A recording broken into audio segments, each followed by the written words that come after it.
ರೆಕ್ಕೆಯ ಕುದುರೆ ಏರಿ ಬೆಳ್ಳಿ ಬೆಳ್ಳಿ ಮೋಡವ ದಾಟಿ ಬರುವ ನಿನ್ನ ಪಯ್ಯ. ನಿರಂತರ ಮಳೆಯಿಂದ ಬೆಳಗಾವಿ ಜಿಲ್ಲೆ ಖಾನಾಪುರ ತಾಲೂಕಿನ ಕಾಡಂಚಿನ ಗ್ರಾಮಸ್ಥರ ಸ್ಥಿತಿ ಅಯೋಮಯವಾಗಿದೆ. ನೇರಸಿ ಗ್ರಾಮ ಪಂಚಾಯಿತಿ ವ್ಯಾಪ್ತಿಯ ಗೌಳಿವಾಡ, ಕೊಂಗಳ, ಪಾಸ್ತೋಳಿ ಗ್ರಾಮದ ಜನರು ಮಕ್ಕಳನ್ನ ಶಾಲಾ ಕಾಲೇಜುಗಳಿಗೆ ಕಳುಹಿಸಲು ಹರಸಾಹಸ ಪಡಬೇಕಾಗಿದೆ.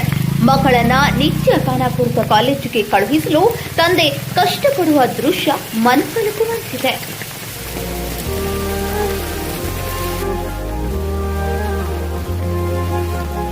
ರೆಕ್ಕೆಯ ಕುದುರೆ ಏರಿ ಬೆಳ್ಳಿ ಬೆಳ್ಳಿ ಮೋಡವ ದಾಟಿ ಬರುವ ನಿನ್ನ ಪಯ್ಯ.